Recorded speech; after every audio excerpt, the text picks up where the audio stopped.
Stories also give you competitive advantage because, as I mentioned before, it's very hard to say my product's better than your product, my herbal tea is better than your, well, maybe it is, maybe it isn't, we think it is. But what's more important is the story behind the product. That we can compete on. And finally, stories should be about content plus commerce, not one and the other in two separate worlds. All right, let's talk a little bit about authenticity. All these traditional luxury brands, and most of the luxury brand logos that we see around for existing luxury brands, they always say fondé in, which means since. Their authenticity and their legitimacy hinges on the fact that they come to you and say, oh, well, we've been around for 400 years, we're the real deal. You know, because we have longevity. Is that really important? Yeah, I bet it's important. Authenticity matters most to millennials. 90% of them will only work with brands that they trust. And a significant amount of people think that brand content, well, more than half of brand content is really not legitimate. It makes no sense to them.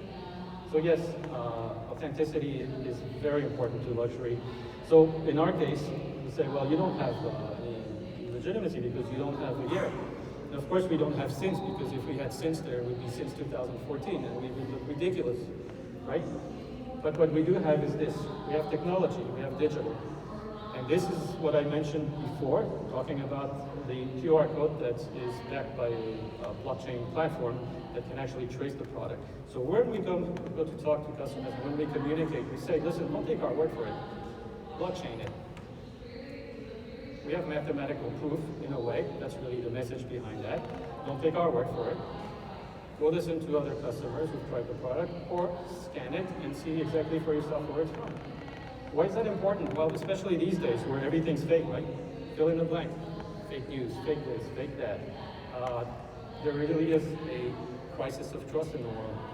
And quite honestly, eating healthy, traceable, fresh-grown, natural, organic products has really become a luxury. It really has when you think about it. This is happening, it has been happening in the developed world and is also starting to creep into developing nations, strangely enough, but it's a fact. So what we did was we partnered with this company called Origin Food, who are themselves powered by Ambrosis, which is a Swiss blockchain technology company, who've actually implemented working software in the food industry and supply chain, but mostly B2B. We're the first ones to actually do this B2C with consumer-oriented luxury products, food products. I'm not going to talk you through this. I have an engineering background, so for me this is this is kind of funny, but it does hurt your brain. Takeaway there, blockchain with IoT allows us to have this authenticity that I'm referring to. And the point of this slide is really that no matter what the effort is, no matter what the cost is, what the resources are that you need to ensure that you have authenticity in luxury, it's priceless. You really cannot exist without it. Because provable authenticity is your path to trust. Trust is the only thing that allows you to charge premium prices. Trust is the only thing that really can guarantee loyalty and therefore lifetime value for customers. And then finally, trust is your key to Gen Y and Gen Z generations as well. Gen Y being millennials, obviously. Speaking of which, Millennial and Gen Z challenge, is it real? Does it actually exist? Yes, that's it, I'm done. No, kidding. So again, these two, what I call market segments on the right, are they challenging?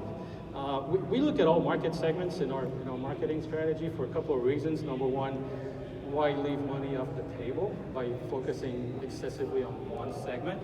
And number two, in the space we're in, which is eating and wellness, everybody pretty much cares about that. I don't care what age you are, but you want to eat well and you want to feel good. Okay, so that's one thing. But we think that the challenge is really in this framework here. The problem is that, or at least it may not be a problem, but it's the reality. The reason why these younger generations buy luxury has changed. So originally, older generations were looking at having a status symbol, maybe a nice watch, a nice car, and that's all there was to it. And it was a signal of wealth and social position. The younger generations have a completely different view of luxury. They want to associate with a luxury brand because that brand has certain values that are aligned to theirs. They're not signaling, I'm rich, I have this, I have that. They're signaling, I believe in that. I believe in that social cause. Okay, so we're going, from the lower left to the upper right, and on the vertical axis is more about like, well, do you really believe more in the brand, or do you need more social validation of the fact that this is luxury and indeed worth the extra money, right? So for the young folks, it's more about, well, I'm more interested in reviews and peer reviews. On the bottom left, older generation, so to speak, I'm part of it, is more attuned to what the brand is actually speaking. And so what we did, we said, okay, we have to serve all these folks, so we have to make sure that we appeal to all these segments.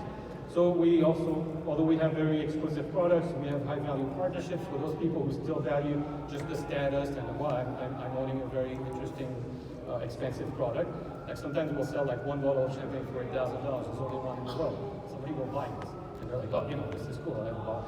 But other one that, you know, we also have a very strong set of values that we communicate about extensively, because the younger generations are more attached to that. They want to see us honoring artisans and making sure they're paid fairly and adequately, that we take care of the environment, that we believe in healthy living, obviously, that we think that less is more. That is actually, to me, a definition of luxury. And we also are very, very attached and very passionate about women empowerment, because they're making and have been making humongous changes in the gastronomy world. So that's how we address that segmentation.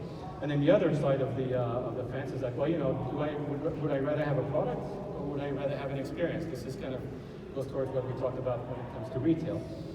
And so we also have offers in each of these quadrants for all different market segments there, right? So we have retail, or at least the plan is to have retail with 3 different modalities in the retail.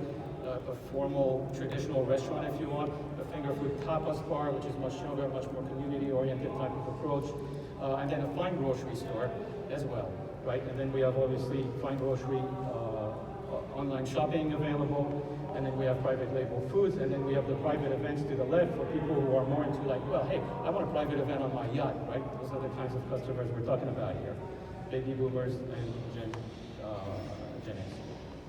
And so I think the takeaway from this is that basically the world of luxury and digital is a big chessboard. And unless you're going phygital, unless you have both offers in the product and in the experience realm, you're really trying to play a chess game with half the pieces missing. So thank you very much for listening to me, and I'm happy to take any questions. Do we have any questions? So, congratulations, you're the first person on stage I've seen today who actually mentioned blockchain. And you actually had a use case that I thought made sense. My question really is just the granularity. So does an individual producer, in the case the tea person, do they just have a ream of stickers that are all the same QR, or is it unique, like per what level granularity? That's a great question here. The second person who asked me that, and the first one's an engineer guy, a mathematician, one of the most brilliant people I know. It's a great question. Right now we're doing it at the batch level. So every mix that this is our first product that we have out on the shop, right? So we have herbal tea, we have 2 herbal teas, right? We've got to start somewhere. It's really more of a batch thing. She's made 2 quote-unquote flavors of the product for us, and that's QR coded. But it's not at the individual box level yet. This may happen in the next couple of months. We're doing some very interesting deals with both cocoa and vanilla producers. And there we may do individual box, and I'll tell you the reason is because vanilla producers in Madagascar, there's a lot of them.